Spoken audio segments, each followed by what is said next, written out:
युधिष्ठिर ने पूछा, जनार्दन, ज्येष्ठ मास के कृष्ण पक्ष में किस नाम की एकादशी होती है? मैं उसका महात्म्य सुनना चाहता हूँ, उसे बताने की कृपा कीजिए। भगवान श्री कृष्ण बोले, राजन, आपने संपूर्ण लोगों के हित के लिए बहुत उत्तम बात पूछी है। राजेंद्र, ज्येष्ठ मास के कृष्ण पक्ष की एकादशी का नाम अपरा है।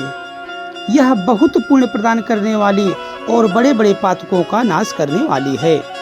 ब्रह्म हत्या से दबा हुआ, गोत्र की हत्या करने वाला, गर्भस्थ बालक को मारने वाला, पर निंदक तथा पर स्त्री लंपट पुरुष भी अपरा एकादशी के सेवन से निश्चय ही पाप रहित हो जाता है। जो झूठी गवाही देता है, माप तौल में धोखा देता है, बिना जाने ही नक्षत्रों की गणना करता है और कूटनीति से आयुर्वेद का ज्ञाता बनकर वैद्य का काम करता है, ये सब नरक में निवास करने वाले प्राणी हैं। परंतु अपरा एकादशी के सेवन से ये भी पाप रहित हो जाते हैं। यदि कोई क्षत्रिय अपने छात्र धर्म का परित्याग करके युद्ध से भागता है तो वह क्षत्रियोचित धर्म से भ्रष्ट होने के कारण घोर नरक में पड़ता है। जो शिष्य विद्या प्राप्त करके स्वयं ही गुरु निंदा करता है, वह भी महापातकों से युक्त होकर भयंकर नरक में गिरता है। किंतु अपरा एकादशी के सेवन से ऐसे मनुष्य भी सदगति को प्राप्त होते हैं।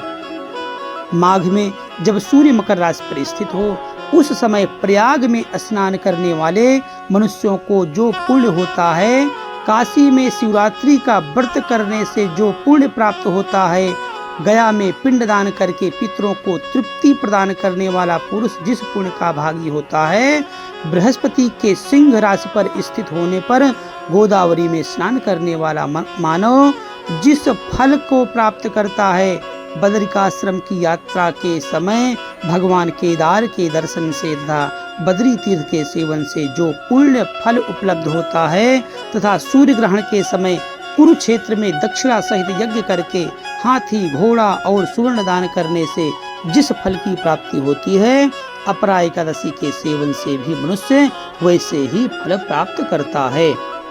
अपरा को उपवास करके भगवान वामन की पूजा करने से मनुष्य सब पापों से मुक्त हो श्री विष्णु लोक में प्रतिष्ठित होता है। इसके पढ़ने और सुनने से सहस्त्र गौदान का फल मिलता है।